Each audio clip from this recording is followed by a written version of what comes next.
Hi guys, this is Ritvi और आज करेंगे हम fifth lesson the 19th century. 19th century में मास लिटरेसी यूरोप में बहुत बड़े बड़े कदम लिए। It brought a lot of new readers जो थे चिल्ड्रन, विमेन और वर्कर्स। जैसे जैसे प्राइमरी एजुकेशन कंपलसरी होते गया लेट 19th सेंचुरी में, वैसे वैसे चिल्ड्रन एक इम्पॉर्टेंट कैटेगरी बन गए रीडर्स के। स्कूल टेक्स्ट बुक्स को पब्लिश करना एक बहुत इम्पॉर्टेंट पार्ट बन गया था पब्लिशिंग इंडस्ट्री में। एक चिल्ड्रंस प्रेस भी सेटअप हुआ था फ्रांस 1857 में, जो लिटरेचर सिर्फ बच्चों के लिए हो वो उसके लिए पूरे कलम से डिवोटेड था। ये प्रेस बहुत सारे नए नए वर्क्स भी पब्लिश करता था और वही ओल्ड फेरी टेल्स और फोक टेल्स भी पब्लिश करता था। ग्रिम ब्रदर्स इन जर्मनी ने बहुत साल स्पेंड किए ताकि वह ट्रेडिशनल फोक टेल्स पेजेंट से गैदर कर सके। फिर उनके सारी स्टोरीज़ एक पब्लिशन ने एक कलेक्शन में 1812 में पब्लिश भी किया था। उन्हें जो भी लगता था कि वो चिल्ड्रन के लिए नहीं होगा या फिर कोई एलीट्स के लिए वल्गर अपीयर होगा, उसे ये पब्लिश वर्जन में कभी भी इंक्लूड नहीं किया जाता था।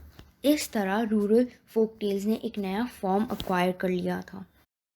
ओल्ड टेल्स को प्रेजेंट करते थे परंतु उसे एक फॉर्म चेंज कर कर। विमेन भी बहुत इंपॉर्टेंट रीडर्स बन चुके थे, राइटर्स भी। पेनी मैगजीन्स बहुत स्पेशली विमेन के लिए ही बनाया जाता था और बहुत सारे मैनुअल्स भी आ गए उन्हें प्रॉपर बिहेवियर, हाउस कीपिंग सिखाने के। जब नॉवेल्स 19th सेंचुरी में लिखे जाने लगे तब विमेन एक इम्पॉर्टेंट रीडर के थ्रू देखा जा रहा था। कुछ बहुत अच्छे नॉवलिस्ट उस समय के ये थे Jane Austen, the Bronte sisters and George Eliot. की राइटिंग्स ने एक नए तरह के विमेन को सामने लाया, जो एक वैसा पर्सन जिसके पास विल हो, स्ट्रेंथ ऑफ पर्सनालिटी हो, डिटर्मिनेशन हो और पावर टू थिंक हो। लैंडिंग लाइब्रेरीज एक 17th सेंचुरी से बहुत एक सोसाइटी का एक इंटीग्रल पार्ट था। 19th सेंचुरी में इंग्लैंड की लैंडिंग लाइब्रेरीज एक ऐसे इंस्ट्रूमेंट बन गए जो वाइट कॉलर वर्कर्स, आर्टिसंस और लोअर मिडिल क्लास पीपल को एजुकेट कर सके। कुछ समय तो self educated working class people अपने लिए भी लिखते थे।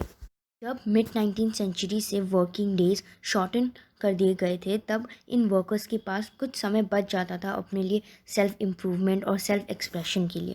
बहुत सारे पॉलिटिकल ट्रैक्स एंड ऑटोबायोग्राफीज लिखते थे। लेट 18th सेंचुरी तक प्रेस एक मेटल की तरह रूप में आया था।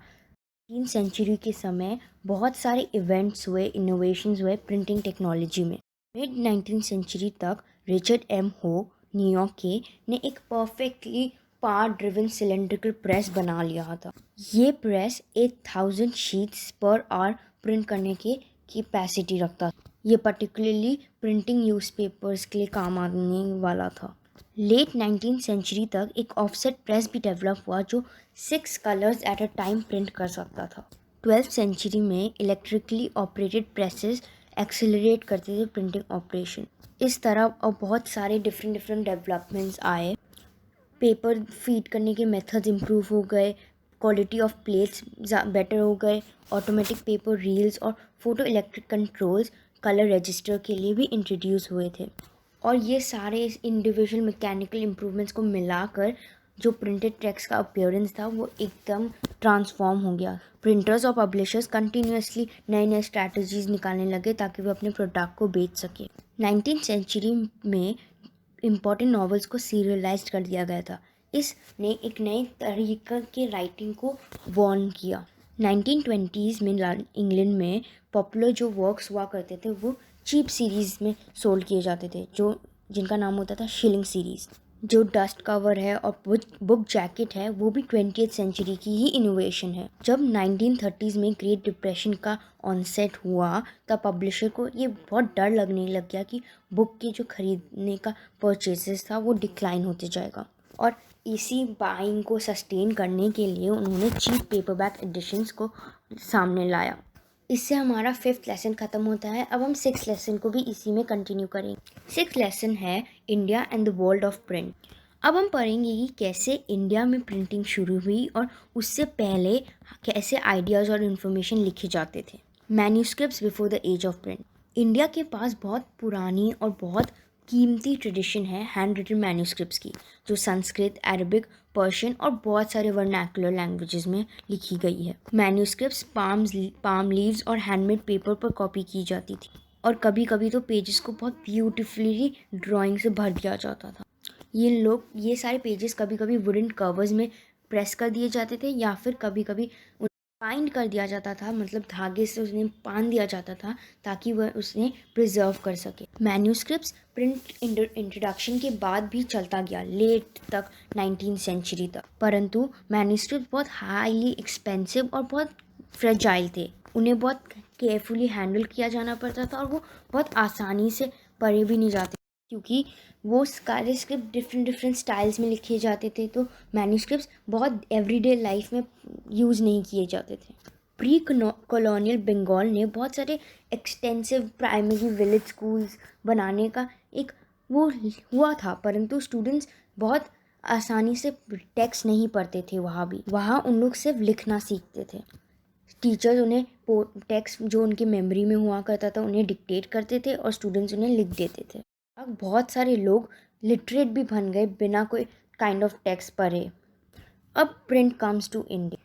प्रिंटिंग प्रेस इंडिया में गोवा में आया सबसे पहले पोर्टुगीज मिशनरीज के साथ मिड 16th सेंचुरी में। जेसुइट प्रीस्ट ने कोंकणी सीखा और बहुत सारे सेवरल ट्रैक्ट्स उस भाषा में प्रिंट किए। 1674 तक 50 बुक्स प्रिंट हो चुके थे जो कोंकणी और कन्नाड़ा लैंग्वेजेस में थे। कैथलिक प्रीस्ट ने फर्स्ट तमिल बुक 1579 में कोचिन में प्रिंट की थी, और 1713 में उन्हीं ने मलयालम बुक भी प्रिंट की थी फर्स्ट।